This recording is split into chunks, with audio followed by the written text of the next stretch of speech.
പാർക്കുമോർ. പിതാവിനും പുത്രനും പരിശുദ്ധ റൂഹായിക്കും സ്തുതി. ആദ്യം മുതൽ നമ്മുടെ മേൽ തൻ്റെ കരുണയും മനോണയും നീക്കുണ്ടായിരിക്കുമാറാകട്ടെ. ആമേൻ. Praise the Lord. ഹല്ലേലൂയ. ദൈവത്തിരുനാമത്തിന് മഹത്വം ഉണ്ടായിരിക്കട്ടെ. ദൈവത്തിൻ്റെ വലിയ കൃപയാൽ വീണ്ടും ദൈവവചനത്തിന് കീഴിലായിരിക്കുവാൻ സ്വർഗത്തിലെ ദൈവം നമുക്കൊരുക്കുക. ഈ നല്ല അവസരത്തിനായി ദൈവത്തെ മഹത്വപ്പെടുത്താം. അനുഗ്രഹം പ്രാപിക്കാൻ എന്ത് ചെയ്യണമെന്നാണ് നാം ചിന്തിക്കുകയും ധ്യാനിക്കുകയും ചെയ്യുന്നത്. അനുഗ്രഹം പ്രാപിക്കാനായിട്ട് അനുഗ്രഹിക്കപ്പെട്ട ഒരു വ്യക്തിയുടെ പ്രാർത്ഥനയെ നമുക്കൊന്ന് പരിശോധിക്കാം. കർത്താവിൻ്റെ വചനം പരിശോധിക്കുമ്പോൾ 1 ദിനവൃത്താന്ത പുസ്തകം അതിന് 4-ാം അധ്യായം 9-10 വാക്യങ്ങളിൽ ഒരു വ്യക്തിയെ കർത്താവിൻ്റെ വചനം വെളിപ്പെടുത്തുന്നുണ്ട്. ആ വ്യക്തിയുടെ പേരാണ് യബ്ബേസ്. യബ്ബേസിൻ്റെ ജീവിതത്തെക്കുറിച്ച് കർത്താവിൻ്റെ വചനം 2 വാക്യങ്ങളിൽ മാത്രമായിട്ട് ആ യബ്ബേസിനെ കുറിച്ച് ദൈവത്തിൻ്റെ വചനം വെളിപ്പെടുത്തുകയാണ്. 1 ദിനവൃത്താന്ത പുസ്തകം 4-ാം അധ്യായം 9-10 വാക്യങ്ങളിലൂടെ യബ്ബേസ് എന്ന വ്യക്തിയെ ദൈവത്തിൻ്റെ പരിശുദ്ധാത്മാവ് നമുക്ക് വെളിപ്പെടുത്തുകയാണ്. യബ്ബേസിൻ്റെ പ്രാർത്ഥന നമുക്ക് അനുകരണീയമായ ഒരു പ്രാർത്ഥനയാണ്. അതിനെക്കുറിച്ച് കർത്താവിൻ്റെ വചനം എങ്ങനെ പറയുന്നത്? യബ്ബേസ് ആരായിരുന്നു എന്ന് കർത്താവിൻ്റെ വചനം വെളിപ്പെടുന്നുണ്ട്. 9-ാമത്തെ വാക്യത്തിൽ ഇങ്ങനെയാണ് യബ്ബേസിനെ കുറിച്ച് പറയുന്നത്: യബ്ബേസ് തൻ്റെ സഹോദരന്മാരെക്കാൾ ഏറ്റവും മാന്യൻ ആയിരുന്നു. എങ്കിലും യബ്ബേസിനെ കുറിച്ച്, അവൻ്റെ പേരിനെ കുറിച്ച്, അതിൻ്റെ പേരിൻ്റെ അർത്ഥത്തെക്കുറിച്ച് കർത്താവിൻ്റെ വചനം എങ്ങനെയാണ് പറയുന്നത്? അവൻ്റെ അമ്മ ഞാൻ അവനെ വ്യസനത്തോടെ പ്രസവിച്ചു എന്ന് പറഞ്ഞ് അവന് യബ്ബേസ് എന്ന് പേരിട്ടു. വ്യസനത്തിൻ്റെ പുത്രൻ എന്ന പേരിൽ അറിയപ്പെടുന്ന യബ്ബേസ്, അവൻ്റെ പ്രസവം തന്നെ അമ്മയ്ക്കൊരു വ്യസനമായിരുന്നു. വ്യസനത്തിൻ്റെ പുത്രനായ യബ്ബേസ് ഒരു അനുഗ്രഹമായി മാറി. നമ്മുടെ വ്യക്തിപരമായ ജീവിതം ഒരു പക്ഷേ പല രീതിയിൽ ജീവിതത്തിലെ ദുഃഖവും വേദനയും കഷ്ടതയും കണ്ണുനീരും നിറഞ്ഞ ജീവിതമായിരിക്കാം. വ്യസനത്തിന് കാരണമായ പല കാരണങ്ങൾ നമ്മുടെ വ്യക്തിപരമായ ജീവിതത്തിൽ ഉണ്ടാകാം. എന്നാൽ ഈ വ്യസനം ഒരു അനുഗ്രഹമായി മാറുന്നത് എങ്ങനെയെന്ന് യബ്ബേസിൻ്റെ ജീവിതത്തെക്കുറിച്ച് നമ്മൾ ചിന്തിക്കുമ്പോൾ, പഠിക്കുമ്പോൾ നമുക്ക് കാണാൻ സാധിക്കും.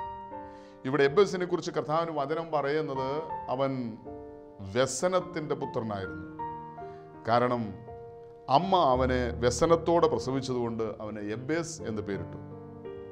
എങ്കിലും അവനെക്കുറിച്ച് കർത്താവിന് വചനം പറയുന്നത് യബ്ബേസ് തൻ്റെ സഹോദരന്മാരെക്കാൾ ഏറ്റവും മാന്യനായിരുന്നു. എന്തുകൊണ്ടാണ് യബ്ബേസ് മാന്യനായി തീർന്നത്? ദൈവവുമായിട്ടൊരു വ്യക്തിപരമായ ബന്ധമുണ്ടായിരുന്നു. നമ്മുടെ വ്യക്തിപരമായ ജീവിതത്തിൽ നമ്മുടെ ജീവിതം മാന്യതയുള്ളൊരു ജീവിതമായി മാറുന്നത് ദൈവവുമായുള്ളൊരു വ്യക്തിപരമായ ബന്ധമാണ്. എങ്ങനെയായിരിക്കാം മനുഷ്യന് ദൈവവുമായുള്ള വ്യക്തിപരമായ ബന്ധം? ഒരു മനുഷ്യൻ്റെ ദൈവവുമായുള്ള വ്യക്തിപരമായ ബന്ധം പ്രാർത്ഥനയിലൂടെയാണ്. അതിനുദാഹരണമാണ് അതിൻ്റെ അടുത്ത വാക്യത്തിൽ യബ്ബേസിനെ കുറിച്ച് കർത്താവിൻ്റെ വചനം എങ്ങനെ പറയുന്നത്? യബ്ബേസ് ഇസ്രായേൽ ദൈവത്തോട് പ്രാർത്ഥിച്ചു.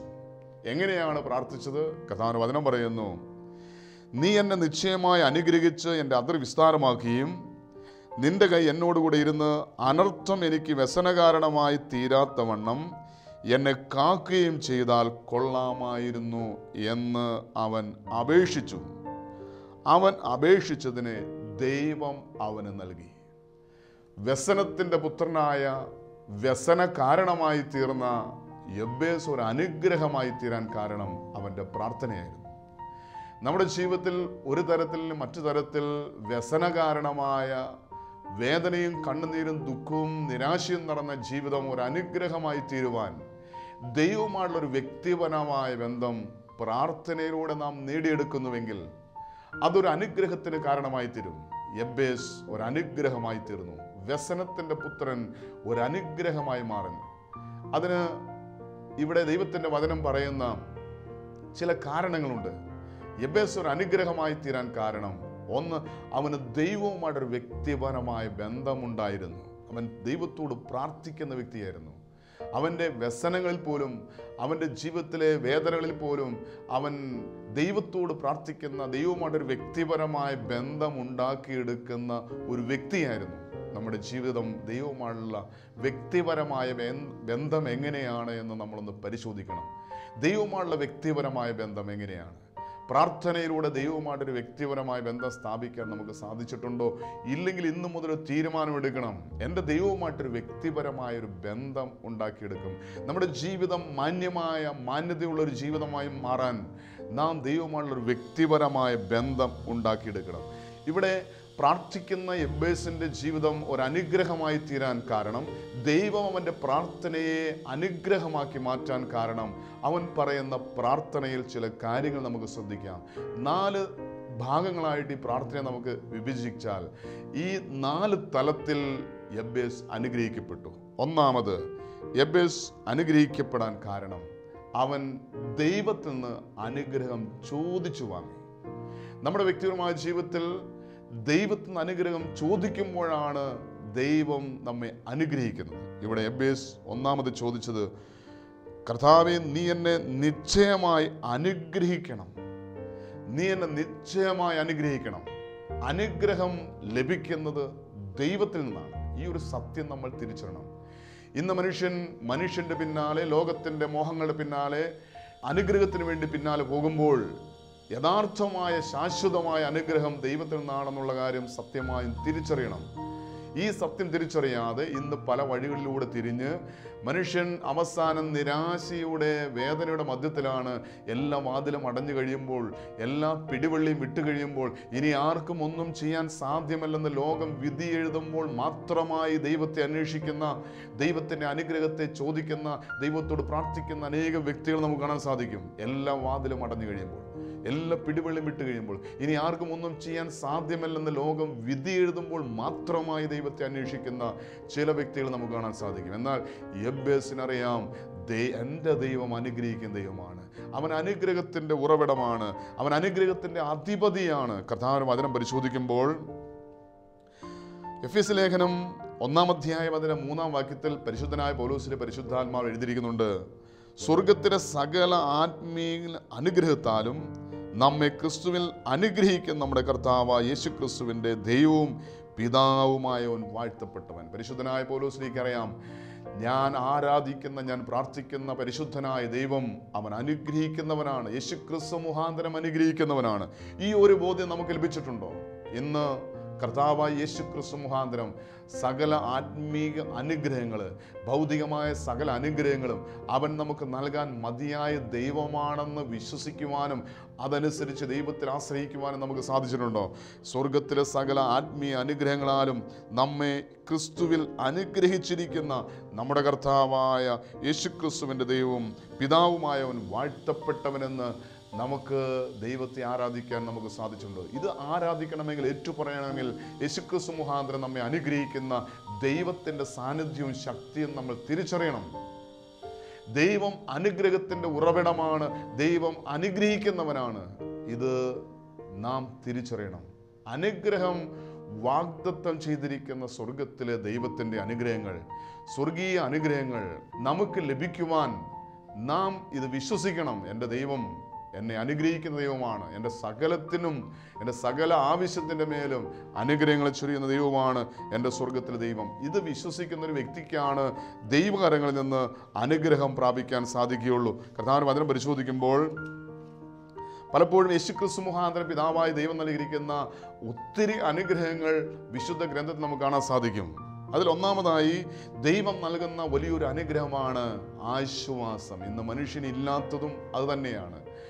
ഒരിറ്റു ആശ്വാസത്തിന് വേണ്ടി മനുഷ്യൻ എന്തെല്ലാം മാർഗങ്ങളിലാണ് ആശ്രയിക്കുന്നത്. എന്നാൽ ദൈവത്തിൽ നിന്നുള്ള യഥാർത്ഥമായ അനുഗ്രഹമാണ് ദൈവം മനുഷ്യൻ നൽകുന്ന ആശ്വാസം. കർത്താവിന്റെ വചനം പരിശോധിക്കുമ്പോൾ മത്തായി ശ്ലീഹ എഴുതിയ രക്ഷാസുവിശേഷം അതിൻ്റെ 11-ാം അധ്യായം 29-ാം വാക്യം പരിശോധിക്കുമ്പോൾ കർത്താവിൻ്റെ വചനം വ്യക്തമായിട്ട് പഠിപ്പിക്കുന്നുണ്ട് ദൈവം നമുക്ക് നൽകുന്ന ആശ്വാസം. കർത്താവായ യേശുക്രിസ്തു പറയുകയാണ്, ഞാൻ സൗമ്യതയും താഴ്മയും ഉള്ളവൻ ആകയാൽ എൻ്റെ നുഖം ഏറ്റുകൊണ്ട് എന്നോട് പഠിപ്പിൻ, എന്നാൽ നിങ്ങളുടെ ആത്മാക്കൾക്ക് ആശ്വാസം കണ്ടെത്തും. കർത്താവായ യേശുക്രിസ്തു മുഖാന്തരം പിതാവായ ദൈവത്തിൽ ആശ്രയിക്കുന്ന ഒരു വ്യക്തിക്ക് ജീവിതത്തിൽ ആശ്വാസമുണ്ട്. ദൈവം മനുഷ്യൻ നൽകുന്ന ഒരു ആത്മീയ അനുഗ്രഹമാണ് ദൈവികമായ ഒരു ആശ്വാസം. ജീവിതത്തിൽ നിരാശയും ദുഃഖവും വേദന അനുഭവിക്കുന്ന ഒരു വ്യക്തി ആശ്വാസത്തിന് വേണ്ടി ലോകത്തിൻ്റെ പിന്നാലെ ഓടുന്ന വ്യക്തിക്ക്, സമാധാനത്തിന് വേണ്ടി സന്തോഷത്തിന് വേണ്ടി ഒരു സംതൃപ്തിയില്ലാതെ ജീവൻ നയിക്കുന്ന അനേകം വ്യക്തികളുടെ ജീവിതത്തിൽ ദൈവം നൽകുന്നൊരു വാഗ്ദാനമാണ്, ഒരു അനുഗ്രഹമാണ് ദൈവികമായ ഒരാശ്വാസം. അതിന് നാം ചെയ്യേണ്ടത് കർത്താവിന്റെ വചനം പറയുന്നു, ഞാൻ സൗമ്യതയും താഴ്മയും ഉള്ളവനാകിയാൽ എൻ്റെ മുഖം ഏറ്റുകൊണ്ട് എന്നോട് പഠിപ്പിൻ, എന്നാൽ നിങ്ങളുടെ ആത്മാക്കൾക്ക് ആശ്വാസം ലഭിക്കും. കർത്താവായ യേശുക്രിസ്തുവിൽ ആശ്രയിക്കുന്ന ഒരു വ്യക്തിക്ക് ആശ്വാസമുണ്ട്. സ്വർഗത്തിലെ ആത്മീയ അനുഗ്രഹങ്ങളിൽ ഏറ്റവും പ്രധാനപ്പെട്ടതാണ് മനുഷ്യന് ദൈവം നൽകുന്ന ആശ്വാസം. യേശുക്രിസ്തുവിൽ ആശ്രയിക്കുന്നവർക്ക് ആശ്വാസമുണ്ട്. വീണ്ടും കർത്താവിന്റെ വചനം പരിശോധിക്കുമ്പോൾ ദൈവം നൽകുന്ന മറ്റൊരു അനുഗ്രഹമാണ് വിശുദ്ധ മത്തായി ശ്ലീഹ എഴുതിയ രക്ഷാസുവിശേഷം 16-ാം അധ്യായം 19-ാം വാക്യത്തിൽ, സ്വർഗത്തിൻ്റെ താക്കോൽ ഞാൻ നിനക്ക് തരുന്നു, നീ ഭൂമിയിൽ കെട്ടപ്പെടുന്നതൊക്കെയും സ്വർഗത്തിൽ കെട്ടപ്പെട്ടിരിക്കും, നീ ഭൂമിയിൽ അഴിക്കുന്നതൊക്കെയും സ്വർഗത്തിൽ അഴിഞ്ഞിരിക്കും. അതായത് മനുഷ്യൻ്റെ കെട്ടുകൾ അഴിക്കുവാൻ, പാപത്തിൻ്റെ കെട്ടുകൾ അഴിക്കുവാൻ, ശാപത്തിൻ്റെ കെട്ടുകൾ അഴിക്കുവാൻ, രോഗത്തിൻ്റെ കെട്ടുകൾ അഴിക്കുവാൻ ദൈവത്തിൻ്റെ ആത്മീയ അനുഗ്രഹം ദൈവം തൻ്റെ മക്കൾക്ക് നൽകിയിരിക്കുകയാണ്, ദൈവം തൻ്റെ ദാസന്മാർക്ക് നൽകിയിരിക്കുകയാണ്. അതുകൊണ്ട് നാം ഈ ഭൂമിയിൽ പ്രാപിക്കുന്ന ഒരു ആത്മീയ അനുഗ്രഹമാണ് പാപമോചനം എന്നുള്ളത്. യേശുക്രിസ്തു മുഖാന്തരം നമുക്ക് ലഭിക്കുന്ന ഒരു ആത്മീയ അനുഗ്രഹമാണ് പാപമോചനം എന്ന് പറയുന്നത്. വീണ്ടും കർത്താവിന്റെ വചനം പരിശോധിക്കുമ്പോൾ കർത്താവിന്റെ വചനം പറയുന്നു, ലൂക്കോസിന്റെ രക്ഷാസുവിശേഷം 10-ാം അധ്യായം അതിൻ്റെ 19-ാമത്തെ വാക്യത്തിൽ ദൈവം നമുക്ക് നൽകുന്ന മറ്റൊരു ആത്മീയ അനുഗ്രഹമാണ് അശുദ്ധാത്മാക്കളുടെ മേലുള്ള അധികാരം. കർത്താവിന്റെ വചനം പറയുന്നു, പാമ്പുകളെയും തേളികളെയും ശത്രുവിൻ്റെ സകല ബലത്തെയും ചവിട്ടുവാൻ ഞാൻ നിങ്ങൾക്ക് അധികാരം തന്നിരിക്കുന്നു, ഒന്നും നിങ്ങൾക്ക് ഒരിക്കലും ദോഷം വരുത്തുകയില്ല. ഇന്ന് മനുഷ്യൻ ഏറ്റവും കൂടുതൽ ഭയപ്പെടുന്ന ഒന്നാണ് പിശാചിൻ്റെ ആധിപത്യം. ഇന്ന് മനുഷ്യൻ ഏറ്റവും കൂടുതൽ പീഡിപ്പിക്കുന്ന ഒരു സ്വാധീനമാണ് പൈശാചിക സ്വാധീനം. ഒരു മനുഷ്യൻ ചെയ്യുന്ന പാപത്തിലൂടെ അവൻ്റെ മേലുണ്ടാകുന്ന വെറുപ്പിലൂടെ തിന്മ അവൻ്റെ മേൽ ആധിപത്യമെടുക്കുന്നു, പിശാച് അവൻ്റെ മേൽ കർത്തൃത്വം നടത്തുന്നു. എന്നാൽ മനുഷ്യനെ ആരെ വിഴുങ്ങണമെന്ന് ചുറ്റിത്തിരിഞ്ഞടക്കുന്ന പിശാചിൻ്റെ ആധിപത്യത്തിൽ നിന്ന് മനുഷ്യനെ വീണ്ടെടുക്കുവാൻ വേണ്ടി ദൈവം നൽകിയിരിക്കുന്ന ഒരു ആത്മീയ അനുഗ്രഹമാണ് പിശാചിൻ്റെ മേലുള്ള ജയകരമായ ജീവിതം. പാമ്പുകളെയും തേളുകളെയും ശത്രുവിൻ്റെ സകല ശക്തിയും ചവിട്ടുവാൻ ഞാൻ നിങ്ങൾക്ക് അധികാരം തന്നിരിക്കുക. യേശുക്രിസ്തു മുഖാന്തരം, യേശുവിൻ്റെ നാമത്തിൽ ദൈവം നമുക്ക് നൽകിയിരിക്കുന്ന ഒരു അധികാരമാണ് അശുദ്ധാത്മാക്കളെ ജയിക്കുവാൻ. അതായത് നമ്മളെ പീഡിപ്പിക്കുന്ന, നമ്മളെ അസ്വസ്ഥപ്പെടുന്ന പാപത്തിൻ്റെ, ശാപത്തിൻ്റെ, രോഗത്തിൻ്റെ ആധിപത്യങ്ങളിൽ നിന്ന്, പിശാചിൻ്റെ ആധിപത്യങ്ങളിൽ നിന്ന് നമുക്ക് ജയം നേടുവാൻ തക്കവണ്ണം പിതാവായ ദൈവം യേശുക്രിസ്തു മുഖാന്തരം നമുക്ക് നൽകിയിരിക്കുന്ന ഒരു ആത്മീയ അനുഗ്രഹമാണ് ആധിപത്യങ്ങളുടെ മേൽ, പൈശാചിക ആധിപത്യങ്ങളുടെ മേലുള്ള വിജയം. ഈ സത്യം നമ്മൾ തിരിച്ചറിഞ്ഞ് ഈ സ്വർഗീയ അനുഗ്രഹം നാം പ്രാപിക്കണം. യേശുക്രിസ്തു മുഖാന്തരം പിതാവായ ദൈവം നമുക്ക് നൽകിയിരിക്കുന്ന ആത്മീയ അനുഗ്രഹമാണ് നമ്മുടെ മേൽ ഭരണം നടത്തുന്ന, നമ്മോട് മത്സരിക്കുന്ന, നമ്മോട് പോരടിക്കുന്ന എല്ലാ അന്ധകാര ശക്തിയും ജയിക്കുവാൻ ദൈവം നമുക്ക് അധികാരവും അഭിഷേകവും നൽകിയിരിക്കുകയാണ്. വീണ്ടും കർത്താവിന്റെ വചനം പരിശോധിക്കുമ്പോൾ ദൈവം നൽകിയിരിക്കുന്ന ആത്മീയ അനുഗ്രഹങ്ങളുടെ ഉറവ നമ്മൾ പരിശോധിക്കുമ്പോൾ ദൈവം നൽകിയിരിക്കുന്ന ഒരു ആത്മീയ അനുഗ്രഹമാണ് ദൈവത്തിൻ്റെ പരിശുദ്ധാത്മാവിൻ്റെ അഭിഷേകം. ഇതിനെക്കുറിച്ച് കർത്താവിന്റെ വചനം പറയുന്നത് വിശുദ്ധ യോഹന്നാൻ രക്ഷാസുവിശേഷം 4-ാം അധ്യായം അതിൻ്റെ 14-ാമത്തെ വാക്യത്തിലാണ്. യേശു പറയാണ്, ഞാൻ കൊടുക്കുന്ന വെള്ളം കുടിക്കുന്നവന് ഒരു നാളും ദാഹിക്കുകയില്ല, ഞാൻ കൊടുക്കുന്ന വെള്ളം അവനെ നിത്യജീവനിൽ നയിക്കുന്ന നീരുറവയായിരിക്കും. കർത്താവായ യേശുക്രിസ്തു മനുഷ്യന് നൽകിയിരിക്കുന്ന സ്വർഗീയ വാഗ്ദാനമാണ്, അനുഗ്രഹമാണ് ജീവന്റെ ഉറവയാകുന്ന ദൈവത്തിൻ്റെ പരിശുദ്ധാത്മാവ്. ഇന്ന് മനുഷ്യന് ഈ ഭൂമിയിൽ ഒരു വിശുദ്ധ ജീവൻ നയിക്കുവാൻ, ഒരു വിശ്വാസ ജീവൻ നയിക്കുവാൻ ഏറ്റവും അനിവാര്യമായിരിക്കേണ്ട ഒന്നാണ് ദൈവത്തിൻ്റെ ആത്മാവിൻ്റെ ശക്തിയും അഭിഷേകവും. ഒരു മനുഷ്യനെ സ്വന്തം ബുദ്ധി കൊണ്ടോ കഴിവ് കൊണ്ടോ ലോകത്തിൻ്റെ മോഹങ്ങളെ, പാപത്തിൻ്റെ, ജഡത്തിൻ്റെ, പിശാചിൻ്റെ ആധിപത്യങ്ങളെ ജയിക്കാൻ സാധ്യമല്ല. അതുകൊണ്ട് ദൈവം മനുഷ്യന് ഒരു വിശുദ്ധ ജീവൻ നയിക്കാൻ, ഒരു വിശ്വാസ ജീവൻ നയിക്കുവാൻ ദൈവം മനുഷ്യൻ നൽകിയിരിക്കുന്ന ഒരു അഭിഷേകമാണ് പരിശുദ്ധാത്മാവിൻ്റെ നിറവിലുള്ള അഭിഷേകം. ഇത് ദൈവം നൽകുന്ന സ്വർഗീയ അനുഗ്രഹമാണ്. ഇത് പ്രാപിക്കുന്ന ഒരു വ്യക്തി ഒരു വിശുദ്ധ ജീവൻ നയിക്കുവാൻ, വിശ്വാസ ജീവൻ നയിക്കുവാൻ, നിത്യജീവനിലേക്ക് ഒരു ഉറവയായി തീരുമെന്ന് കർത്താവായ യേശുക്രിസ്തു നമ്മളെ പഠിപ്പിക്കുകയാണ്.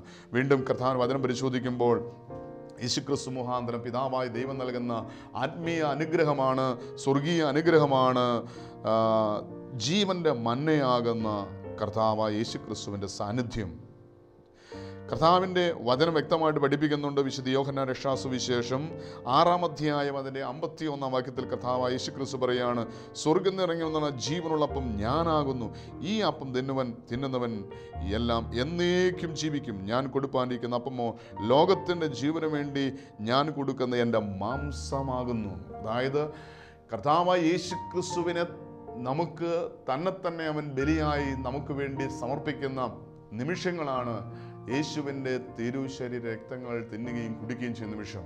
ദൈവം നമുക്ക് നൽകിയിരിക്കുന്ന ഏറ്റവും വലിയൊരു ആത്മീയ അനുഗ്രഹമാണ് അവൻ്റെ ശരീരരക്തങ്ങൾ തിന്നുകയും കുടിക്കുകയും ചെയ്യാൻ നമുക്ക് ലഭിക്കുന്ന അവസരങ്ങൾ. അതായത് യേശു പറഞ്ഞു, ഞാൻ സ്വർഗ്ഗം ഇറങ്ങി വന്ന ജീവനുള്ള അപ്പമാണ്. ഞാൻ കൊടുക്കുന്ന അപ്പം എൻ്റെ ശരീരമാണ്, എൻ്റെ മാംസമാണ്. തൻ്റെ ശരീരം ഒരപ്പമായി നമുക്ക് കീറി മുറിച്ചു തരുന്ന യേശുവിൻ്റെ വലിയ സ്നേഹം, ഇത് മനുഷ്യന് ദൈവം നൽകിയിരിക്കുന്ന ഏറ്റവും വലിയൊരു അനുഗ്രഹമാണ്. ഈ അനുഗ്രഹം, സ്വർഗത്തിലെ ഈ ആത്മീയ അനുഗ്രഹം പ്രാപിക്കാതെ ഒരിക്കലും നമുക്ക് നിത്യജീവനിലേക്ക് വളർച്ച പ്രാപിക്കാൻ സാധിക്കുകയില്ല. നമുക്കറിയാം, ഈ ഭൂമിയിൽ നമുക്ക് ശാരീരികമായ ഭക്ഷണം ആവശ്യമാണ്. ഒരു ദിവസം ഭക്ഷണം കഴിക്കാതിരുന്നാൽ, ഒരാഴ്ച ഭക്ഷണം കഴിക്കാതിരുന്നാൽ, ഒരു മാസം ഭക്ഷണം കഴിക്കാതിരുന്നാൽ എന്നുമാത്രം ശാരീരികമായ അസ്വസ്ഥത ഒരു മനുഷ്യൻ അനുഭവിക്കുന്നു എന്ന് നമുക്കറിയാം. അങ്ങനെയാണെങ്കിൽ ആത്മീയമായ ഒരു മനുഷ്യൻ്റെ വളർച്ചയ്ക്ക് ആവശ്യമായ ഏറ്റവും വലിയ ആത്മീയ ആഹാരമാണ് കർത്താവായ യേശുക്രിസ്തുവിൻ്റെ തിരു ശരീരം. നിത്യജീവനിലേക്ക് നമ്മെ നയിക്കുന്ന ആത്മീയ ഭക്ഷണമാണ് കർത്താവായ യേശുക്രിസ്തുവിൻ്റെ ജീവൻ തുടിക്കുന്ന ശരീരവും രക്തവും. അതുകൊണ്ട് യേശു പറയാണ്, ജീവനിലേക്കുള്ള കർത്താവിൻ്റെ ആത്മീയ അനുഗ്രഹമാണ് ഈ കർത്താവായ യേശുക്രിസ്തുവിൻ്റെ തിരു ശരീര രക്തങ്ങൾ.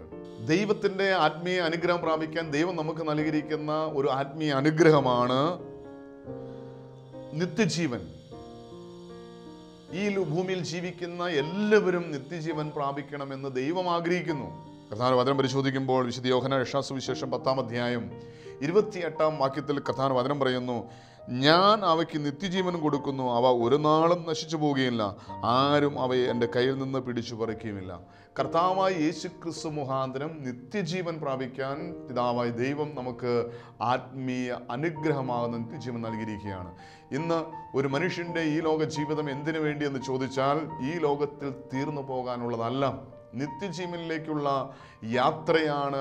അതിനുള്ള പരിശ്രമമാണ് ഈ ഭൂമിയിൽ ഒരു മനുഷ്യൻ്റെ ജീവിതം. നമ്മൾ അമ്മയുടെ ഉദരത്തിൽ നിന്ന് ഭൗമലോകത്തിലേക്ക് പിറന്നു വീണതുപോലെ ഈ ഭൗമലോകത്തിൽ ജീവിക്കുന്ന നാം മറ്റൊരു ലോകത്തിലേക്ക് പിറന്നു വീഴുവാനുള്ളവരാണെന്നൊരു സത്യം നമ്മൾ തിരിച്ചറിയണം. അതുകൊണ്ടാണ് കർത്താവിന്റെ വചനം പറയുന്നത്, ഒരിക്കൽ മരണവും പിന്നെ ന്യായവിധിയും ദൈവം മനുഷ്യന് നിശ്ചയിച്ചിരിക്കുകയാണ്. ഒരു മനുഷ്യൻ ജീവിച്ചിരിക്കുമ്പോൾ അവൻ മരിക്കും. മരിക്കുന്ന ഏതൊരു മനുഷ്യനും ന്യായവിധിയുണ്ട്. ഈ ന്യായവിധി ഒന്നിൽ നിത്യമായ സ്വർഗം അല്ലെങ്കിൽ നിത്യമായ നരകം. അതായത് മരണത്തിന് ശേഷം ഒരു നിത്യതയുണ്ടെന്നുള്ള തിരിച്ചറിവ് ഒരു മനുഷ്യനെ മാനസാന്തരത്തിലേക്ക് നയിക്കും. ഇന്ന് മാനസാന്തരമില്ലാതെ പാപത്തിൻ്റെ, ലോകത്തിൻ്റെ, ജഡത്തിൻ്റെ, പിശാചിൻ്റെ, നരകത്തിൻ്റെ അടിമ നുഖത്തിൽ ജീവിക്കുന്ന ആരെങ്കിലും ഉണ്ടെങ്കിൽ ഈ ഒരു തിരിച്ചറിവ് ലഭിച്ചിട്ടില്ല. ഈ ലോകത്തിൽ തീർന്നു പോകുന്നല്ല എൻ്റെ ആത്മീയ ജീവിതം, എൻ്റെ വിശ്വാസ ജീവിതം. ഈ മനുഷ്യ ജീവിതം, അതിനപ്പുറം ഒരു ജീവിതമുണ്ട്. മരണത്തിന് ശേഷം, മരണാനന്തരം ഒരു ജീവിതമുണ്ട്. മരണത്തിന് ശേഷം ഒരു സ്വർഗമുണ്ട്, നരകമുണ്ട് എന്നുള്ള ഒരു തിരിച്ചറിവ് മനുഷ്യനെ മാനസാന്തരത്തിലേക്ക് നയിക്കുന്നു. എന്നാൽ നിത്യജീവനെക്കുറിച്ചുള്ള പരിജ്ഞാനമില്ലാത്തതുകൊണ്ട് ഇന്ന് മനുഷ്യൻ തിന്നുക, കുടിക്കുക, ആനന്ദിക്കുക, സുഖിക്കുക എന്നൊരു ബോധത്തോടെ, ആ ഒരു ബോധ്യത്തോടെ ഈ ഭൂമിയിൽ ജീവിക്കുകയാണ്. അതുകൊണ്ട് തിരിച്ചറിയുക, നിന്റെ ജീവനെ, നിന്റെ ആത്മാവിനെ ദൈവം ഇന്ന് ചോദിച്ചാൽ നിന്റെ നിത്യത എവിടെയായിരിക്കും? നിത്യമായ സ്വർഗത്തിലാണോ, നിത്യമായ നരകത്തിലാണോ? വചനം പറയുന്നു, ഈ ചെറിയവരിൽ ഒരുവൻ പോലും നശിച്ചു പോകുവാൻ സ്വർഗസ്ഥനായ എൻ്റെ പിതാവ് ആഗ്രഹിക്കുന്നില്ല. ഒരു മനുഷ്യൻ പോലും നശിച്ച് നരകത്തിൽ പോകാൻ സ്വർഗത്തിലെ ദൈവം ആഗ്രഹിക്കുന്നില്ല. എല്ലാവരും നിത്യജീവൻ പ്രാപിക്കണമെന്നതാണ് ദൈവത്തിൻ്റെ ആഗ്രഹം. ദൈവം മനുഷ്യന് നൽകിയിരിക്കുന്ന ഒരു ആത്മീയ അനുഗ്രഹമാണ് നിത്യജീവൻ. ഇത് മനുഷ്യൻ നഷ്ടപ്പെടുമ്പോൾ ദൈവത്തിൻ്റെ ആത്മീയ അനുഗ്രഹമാണ് നഷ്ടപ്പെടുത്തുന്നത്. വീണ്ടും അവസാനമായി നാം ചിന്തിക്കുമ്പോൾ ദൈവം മനുഷ്യൻ നൽകിയിരിക്കുന്ന ഏറ്റവും വലിയൊരു ആത്മീയ അനുഗ്രഹമാണ് ദൈവികമായ സമാധാനം. യോഹന്നാന്റെ രക്ഷാസുവിശേഷം 14-ാം അധ്യായം അതിന് 27-ാം വാക്യത്തിൽ കർത്താവ് യേശുക്രിസ്തു കൽപ്പിക്കുന്നു, സമാധാനം ഞാൻ നിങ്ങൾക്ക് തന്നേച്ചു പോകുന്നു, എൻ്റെ സമാധാനം ഞാൻ നിങ്ങൾക്ക് തരുന്നു. ലോകം തരുന്നത് പോലെ അല്ല ഞാൻ നിങ്ങൾക്ക് തരുന്നത്. നിങ്ങളുടെ ഹൃദയം കലങ്ങരുത്, ഭ്രമിക്കുകയും അരുത്. കർത്താവായ യേശുക്രിസ്തു പറയുകയാണ്, ലോകം തരാത്ത ഒരു സ്വർഗീയ അനുഗ്രഹം, ഒരു ദൈവിക അനുഗ്രഹം ഞാൻ നിങ്ങൾക്ക് തരികയാണ്. എന്താണ് ആ സ്വർഗീയ അനുഗ്രഹം? എന്താണ് ദൈവികമായ അനുഗ്രഹം? യേശു പറയുകയാണ്, എൻ്റെ സമാധാനം ഞാൻ നിങ്ങൾക്ക് തന്നേച്ചു പോകുന്നു. ലോകം തരുന്നത് പോലെയല്ല ഈ സമാധാനം. കർത്താവിന്റെ വചനം പറയുകയാണ്, യേശുക്രിസ്തു പഠിപ്പിക്കുകയാണ്, ലോകം തരുന്നത് പോലെയല്ല ഞാൻ നിങ്ങൾക്ക് തരുന്നത്.